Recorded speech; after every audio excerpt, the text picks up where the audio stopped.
தன்னிடம் ஆசையுடன் பேச வந்த ரசிகரை பாதுகாவலர்கள் கீழே தள்ளிவிட்ட சம்பவம் குறித்து மன்னிப்பு கேட்டுள்ளார் நடிகர் நாகார்ஜுனா. தெலுங்கு திரையுலகில் முன்னணி நடிகராக இருப்பவர் நாகார்ஜுனா. இவர் சமீபத்தில் விமான நிலையத்தில் நடந்து வந்தார். அப்பொழுது அங்கிருக்கும் கடையில் வேலை செய்து வரும் வயதான மாற்றுத்திறனாளி ரசிகர் ஒருவர் நாகார்ஜுனாவுடன் பேசுவதற்காக ஆசையுடன் வந்தார். ஆனால் அருகில் இருந்த நாகார்ஜுனாவின் பாதுகாவலர் அந்த நபரை இழுத்து தள்ளிவிட்டார். இதனால் தடுமாறிய அந்த முதியவர் நிலை தடுமாறி கீழே விழுந்தார். பரபரப்புடன் வேகமாக நடந்த நாகார்ஜுனா இதை எதுவுமே கவனிக்காமல் செல்கிறார்.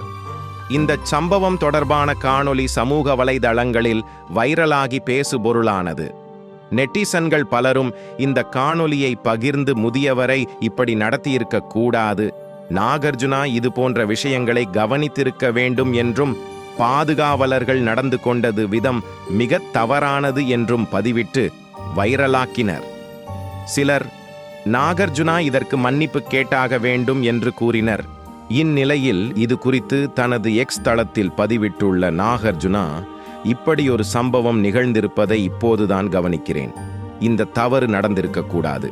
இனி இப்படியான சம்பவங்கள் நடைபெறாமல் கவனமாக பார்த்துக் கொள்வேன். பாதிக்கப்பட்ட அந்த நபரிடம் மன்னிப்பு கேட்டுக்கொள்கிறேன் என்று பதிவிட்டுள்ளார். இது சமூக வலைதளங்களில் வைரலாகி வருகிறது.